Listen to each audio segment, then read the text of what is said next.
Fish curry అయితే చాలా టేస్ట్గా వచ్చిందండి. చాలా బాగుంది ఫిష్ కర్రీ మాత్రము. చూడండి. Hi friends, welcome back to our channel Lavanya జన 112. ఏం చేస్తున్నారు? అందరూ బాగున్నారా? నేను చాలా బాగున్నానండి.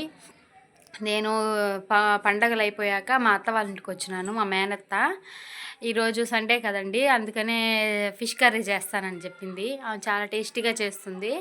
అందుకోసం మీకు రెసిపీస్ షేర్ చేద్దామని చెప్పి వీడియో తీస్తున్నాను. చాలా టేస్టీగా ఉంటుందండి మా అత్త కర్రీ చేస్తే, కాబట్టి మీకు యూజ్ అవుతుందని వీడియో తీస్తున్నాను. ఎక్కడ స్కిప్ చేయకుండా ఫుల్ వర్క్ చూడండి. ఏమేమి ఇంగ్రీడియంట్స్ కావాలో అన్నీ చూపిస్తాను. మీరు ట్రై చేసి టేస్ట్ ఎలా వచ్చిందని నాకు కామెంట్ చేయండి. ఓకేనా? రండి చూద్దాం ఏమేమి కావాలి, ఎలా చేస్తుందని చూపిస్తాను. ఫస్ట్ ఒక 10 మినిట్స్ అలా చింతపండు నానబెట్టుకునేసి దాంట్లో తగినంత ఉప్పు వేసుకోవాలండి. ఉప్పు వేసుకున్నాక కొంచెం పసుపు మనం పులుసు చేపలు ఎంత తీసుకుంటామో దానికి తగ్గట్టు చింతపండు తీసుకోవాలి. దీంట్లోకి చేపల కూరలోకి కారం మాత్రం చాలా ఎక్కువ తీసుకోవాలండి. మీరు పులుసు కలుపుకునేటప్పుడు టేస్ట్ చూసుకొని దాన్ని బట్టి తీసుకోండి కారము. అంటే ఇక్కడ మా అత్త చెప్తూ ఉంది, కాకపోతే నేను చెప్పింది నాకు, తర్వాత నేను చెప్తున్నాను వీడియోలో రికార్డ్ చేయలేక. ఆ తర్వాత ఏమేమి కావాలో చూపిస్తాను. మేము 1 kg ఫిష్ తీసుకున్నామండి. అందుకని చెప్పి 2 టమాటాస్, 2 ఎర్రగడ్డ ఆనియన్, 2 ఆనియన్స్ తీసుకున్నాము. అండ్ కరేపాకు ఇలా కట్ చేసుకోవాలండి. ఫిష్ కర్రీలోకి పొడి వేస్తారు కదా, ఈ పొడేనండి టేస్ట్గా ఉండేది. దీంట్లో ఆవాలు, జీలకర్ర, మెంతులు మాత్రం 1 టీ స్పూను లేదా 1/2 టీ స్పూన్ తీసుకోవాలి. ఫిష్ మనం ఎంత తీసుకుంటున్నామో, మెంతులు కానీ ఎక్కువ అయ్యాయంటే టేస్ట్ మారిపోద్ది. ధనియాలు కూడా 2 స్పూన్స్ దాకా తీసుకోండి. ఇలా ఫ్రై చేసుకోవాలి, దోరగా ఫ్రై చేసుకొని దాన్ని పొడి చేసుకోవాలి.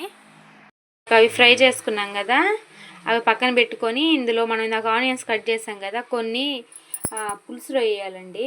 పులుసులో వేసాక ఆ తర్వాత ప్యాన్ పెట్టుకొని అది హీట్ అయ్యాక ఆయిల్ వేసుకొని అందులో జీలకర్ర, ఆవాలు అవన్నీ వేసి ఆ తర్వాత ఆనియన్స్ వాడ్చుకొని బాగా అందులో మనం కట్ చేసిన టమాటా అవన్నీ వేసుకొని వాడ్చుకున్నాక కరివేపాకు వేసుకొని ఇలా వాడ్చుకోవాలండి. చూడండి ఎలా వాడుతుందో, బాగా మెత్తగా కుక్ అవ్వాలి. ఈ కుక్ అయ్యేలో మనం కలిపి పెట్టుకున్నాం కదా పులుసు, టమాటా, ఎర్రగడ్డ అన్నీ వాడాక ఆ పులుసు తీసి దీంట్లో పోసేయాలండి. ఇది బాగా ఉడకనివ్వాలి. చూడండి పులుసు ఇలా తెరలాలండి. ఇలా తెరినప్పుడు ఫిష్ వేసుకోవాలి. మనం చూడండి ఇలా నెమ్మదిగా వేసుకోవాలి, ఫిష్ ముక్కలు అయిపోద్ది. అలా అన్ని ఫిషెస్ వేసుకోవాలి. ఇందాక మనం వేయించి పెట్టుకున్నాం కదా, పొడి చేసుకోవాలని చెప్పాను కదా, మిక్సీ ఉందండి, కానీ ఇది రోట్లో వేసి దంచినట్టు ఉంటుంది కదా, టేస్టీగా ఉంటుందని మా అత్త ఆ చిన్న రోట్లో వేసి దంచుతుంది. చూడండి అది బాగా మెత్తగా అవ్వాలి. ఇక్కడ కూర ఉడుకుతూ ఉందండి, చేపల కూర. ఈ లోపల మా మామ కూతురు వచ్చింది, అక్షయ. కూర్చొని నేను మా అత్త మాట్లాడుకుంటూ ఉన్నాం ముగ్గురము. మా నాన్నమ్మ మాత్రం నిద్రపోతుంది, కృష్ణవంత్ కూడా నిద్రపోతున్నాడు. లోపల ఉయ్యాలు కట్టేశానండి, నిద్రపోతూ ఉన్నాడు. అమ్ములుని తీసుకొని రాలేదు, స్కూల్ కదా అందుకని చెప్పి తీసుకురాలేదు. కర్రీ ఉడికేటప్పుడు మధ్య మధ్యలో అలా తిప్పుకోవాలండి, ముక్కలు కదలకుండా. ఇక్కడ మనం దంచుకున్నాం కదా పొడి, ఆ పొడిని కొంచెం కూర ఉడికేటప్పుడు వేసేయాలండి. పక్కన చుట్టాలు వస్తే అక్కడ వాళ్ళతో మాట్లాడుతుంది మా అత్త.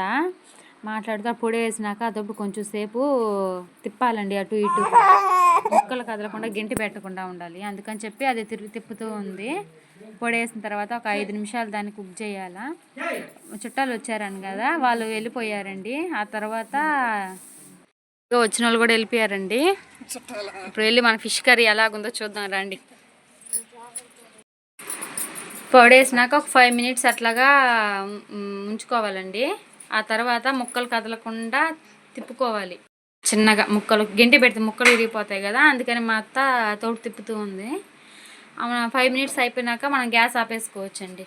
అంతే, ఫిష్ కర్రీ ఫైనల్గా రెడీ అయింది. తిని మీకు ఎలా ఉందో టేస్ట్ చెప్తాను. కర్రీలు అన్నీ సరిపోయాలి చెప్పు అక్షయ. సరిపోయి ఎలా ఉంది? సూపర్గా ఉందా? యావరేజా? అంతా బాగుంది, సూపర్గా ఉంది. మా నాయనమ్మ బాగా చేసింది, మీరు కూడా ట్రై చేయండి, మీకు కూడా చాలా బాగా నచ్చుతుంది. మా అవ్వ కూడా ఎలా ఉందో టేస్ట్ చూసి చెప్తాననింది. ఆమెలాగా చేసిందా ఎట్ట చేసిందని చెప్పాలనుకుంటుంది ఆమె కూడా. చేసి చూడువా. ఎలా ఉందవ్వా? చూసారా మా అవ్వకు బాగా నచ్చిందంట. చూసారా మీరు? ఆమె చేసే కూర కంటే కూడా అత్త కూర బాగుందనేసరికి ఆమెకి ఎక్కలేదు వచ్చేసిందండి. ఫైనల్గా ఫిష్ కర్రీ అయితే రెడీ అయిపోయింది. టేస్ట్ మాత్రం సూపర్గా ఉందండి. నేను ఇక్కడ చెప్పిన వాటితో కూడా మీరు ట్రై చేశారంటే బాగుంటుంది టేస్ట్ మాత్రము. చేసి మీకు ఎలా నచ్చిందో ఆవిడేనండి కర్రీ చేసింది. ఆమెకి వీడియోకి రావాలంటే కొంచెం షై ఫీల్ అవుతుంది. అందుకని చెప్పి ఆ మాటలు కూడా నేనే వాయిస్ ఇచ్చేసాను. కాబట్టి అందరు తప్పకుండా ట్రై చేయండి. ఏం వీడియోలు సడన్గా తీసాను ఈ వీడియో కాబట్టి అంత ఎక్కువ కవర్ చేయలేకపోయాను, డైలీ వ్లాగ్ లాగా చేయలేకపోయాను. కాబట్టి మీ అందరికి నా వీడియో నచ్చినట్లయితే లైక్ చేయండి, షేర్ చేయండి అండ్ సబ్స్క్రైబ్ చేసుకోండి ప్లీజ్ ఫ్రెండ్స్. కర్రీ మాత్రం కంపల్సరీ ట్రై చేయండి, చాలా బాగుంటుంది. ఓకే బాయ్ బాయ్ చెప్పక్షియా. బాయ్.